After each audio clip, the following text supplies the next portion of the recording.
Nadia Malik was a beautiful and devoted mother, but at the age of just 22, in a series of tragedies, Nadia's family watched as everything they treasured, including Nadia herself, slipped through their fingers. Nadia Malik's once promising story is now marred by a confusing web of secrets and lies, painting a complex and tragic tapestry of a controlling relationship turned deadly. Nadia Malik was a teenager living with her parents, 2 brothers, and a sister in Philadelphia, Pennsylvania, USA. Nadia was described as an introverted and highly intelligent individual who preferred solitude. Growing up, she spent most of her time with her mother and was especially close to her youngest sister. During her junior year at Marple Newtown High School, she met the man who would eventually lead her life into disarray, Bhupinder Singh, also known as Gagan. After meeting Gagan, she started spending all of her time with him, barely spending any with her parents and siblings. Eventually, her grades fell, and she stopped concentrating on her studies.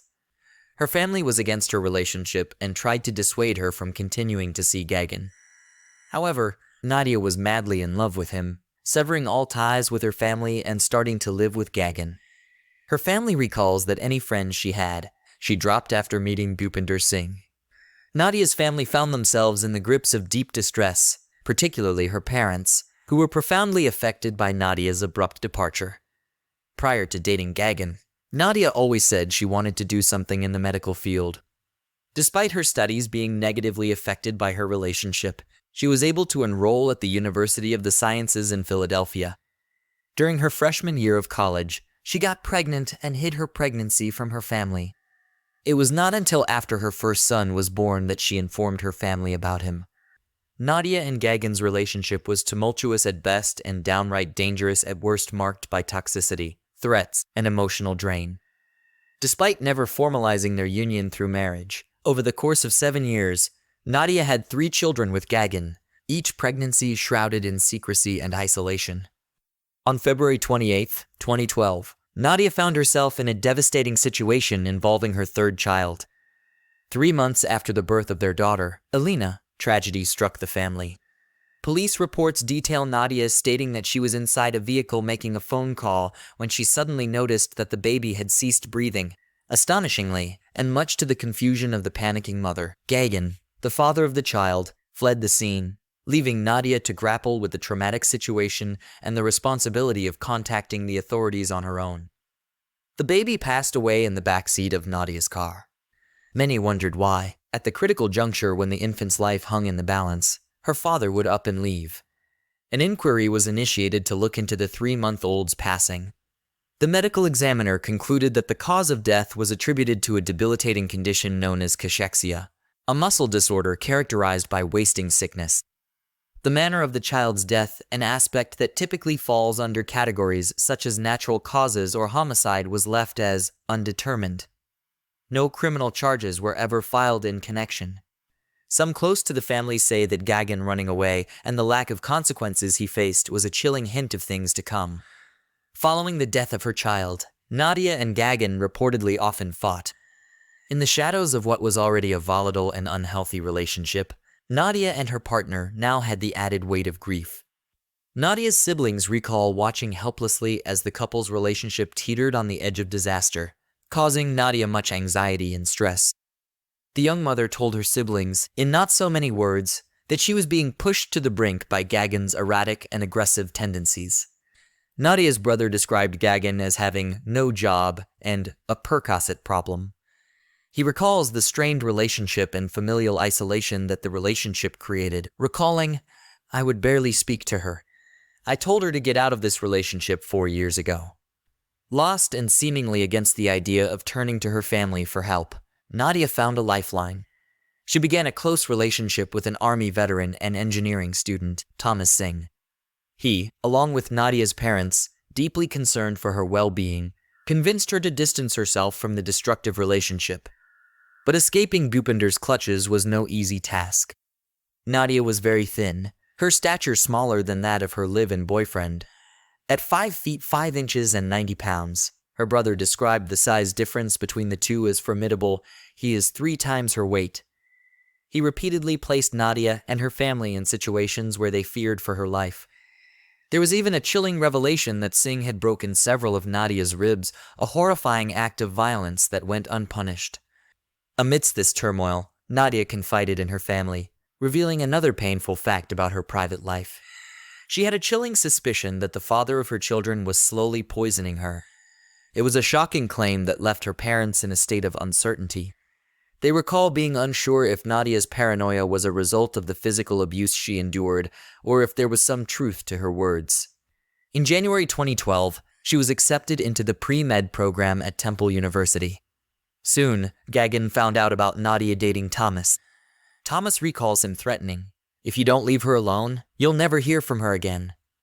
Thomas warned Nadia that Gagan's increasing rage was a result of her taking control of her life and his pervasive possession of her.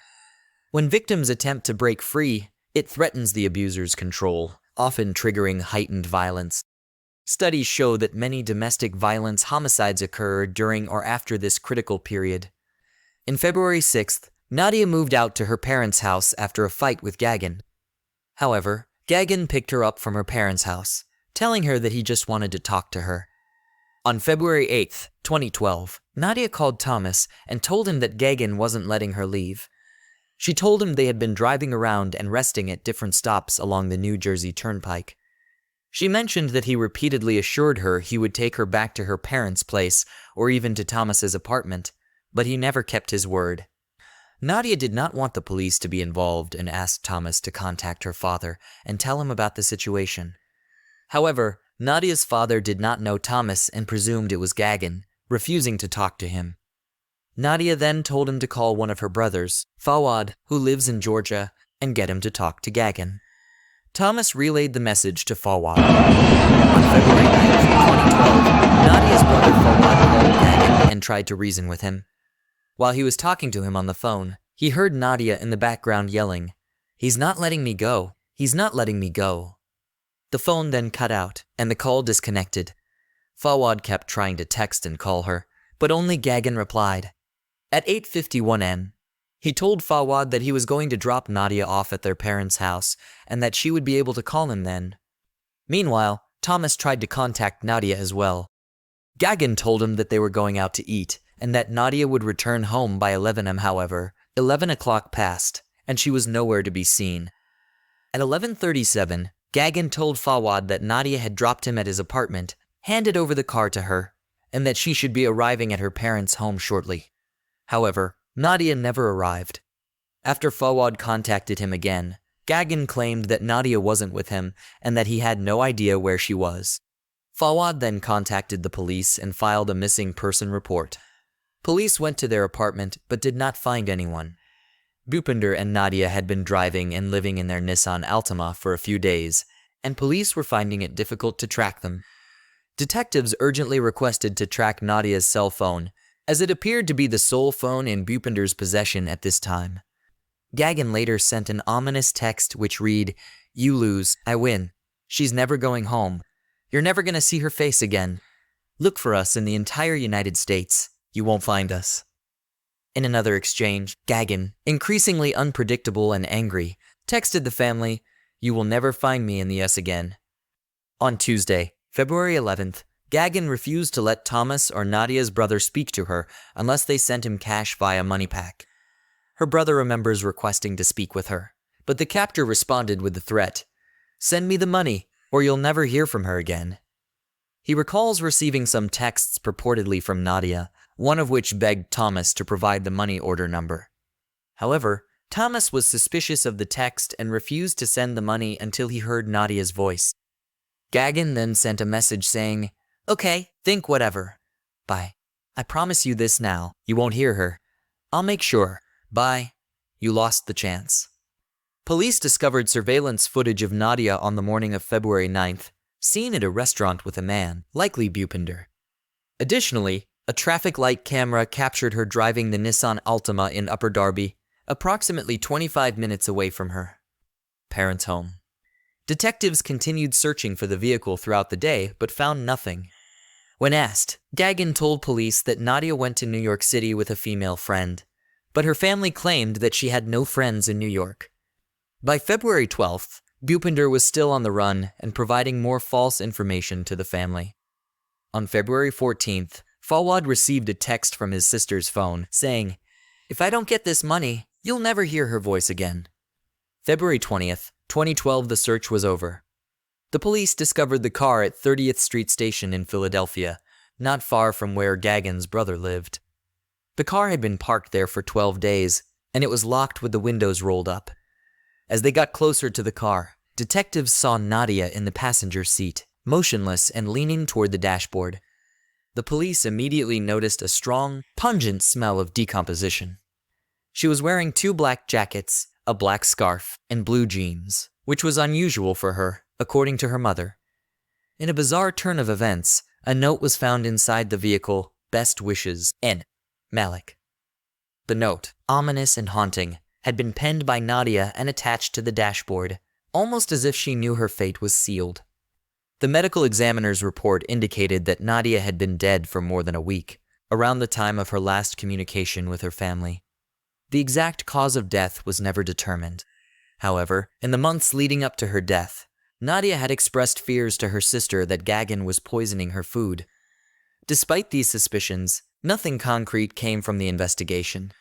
The toxicology report showed no traces of drugs or alcohol in Nadia's system. The police discovered text messages on Bhupinder's phone, revealing his dark and deranged state of mind. In one text, he wrote, "I'm done with her." Another text, sent to his brother, read, "She said that she would not leave me alone, so I made sure of it." Gagan's initial charges were downgraded, and ultimately, no one has ever been held accountable for Nadia Malik's tragic death. Nadia Malik's life was marked by a series of tragedies, from her tumultuous relationship with Bhupinder Singh to the death of her infant daughter. Her tragic death remains a mystery, shrouded in secrets and unanswered questions. Despite suspicions of foul play, no one has been brought to justice for Nadia's death. Her story serves as a reminder of the dangers of abusive relationships and the devastating consequences they can have.